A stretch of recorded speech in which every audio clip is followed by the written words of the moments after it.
Ang lulutuin natin ngayon ay lumpiang Shanghai. Ang ingredients nito ay lumpiang wrapper, itlog or egg, paminta, asin, sibuyas, bawang, parsley, carrots, at pork ground or giniling. At syempre, gagamit tayo ng malinis na bowl para sa pagmiksan ng lumpia. Simulan na natin ang pagluluto.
natin ang carrots.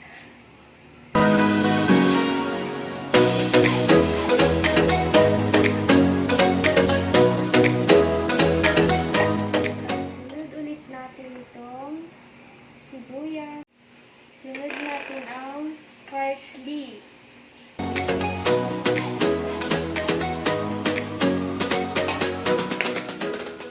Next is the salt.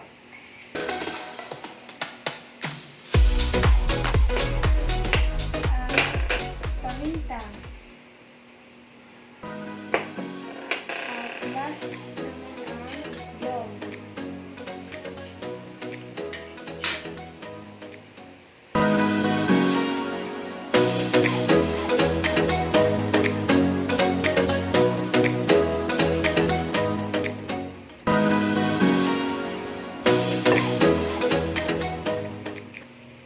At halu-haluin na natin lahat.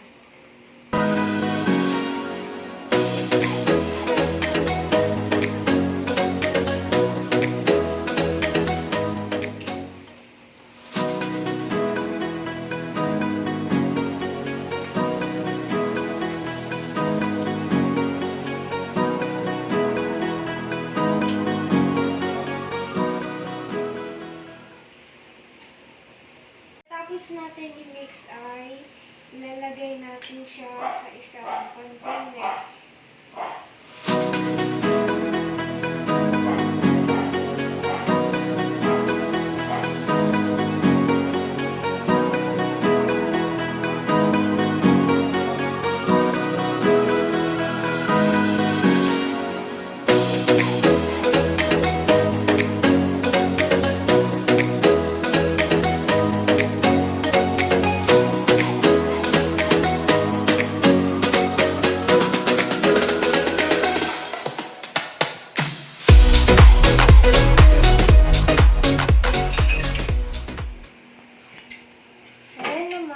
Mag-wrap na tayo. Kuha tayo ng maglalagay tayo ng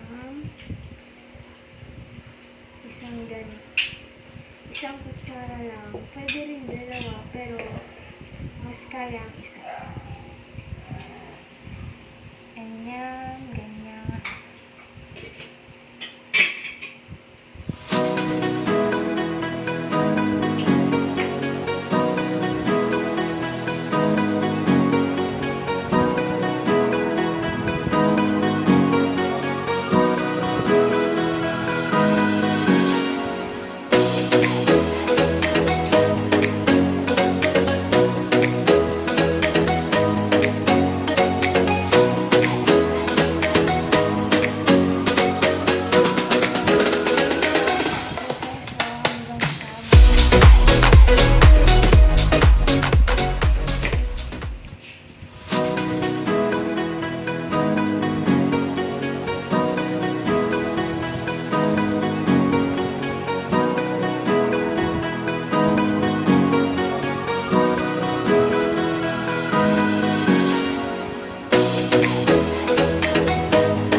Ito na ang natapos nating lumpia. At i-prito na natin siya. At ngayon naman, mag-prito na tayo.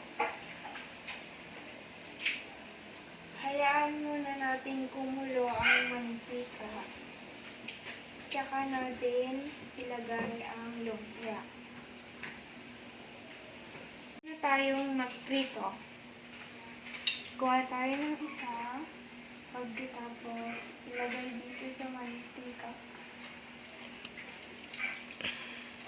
Kuha ulit ng isa. Ilagay ulit.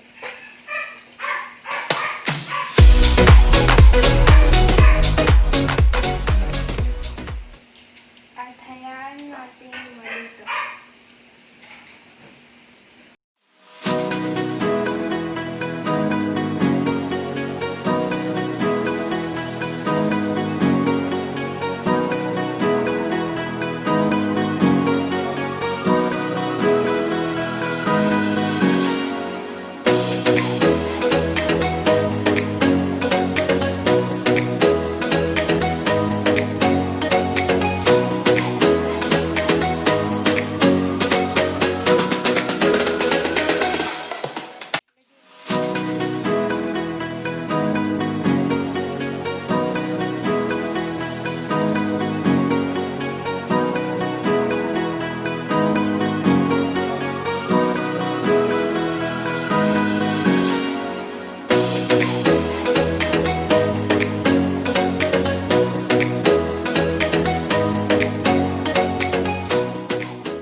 prepare ko muna ang garnish para mas maganda tignan ang lumpia. Na may mga naluto na tayo. Ngayon naman, mag-plating naman tayo.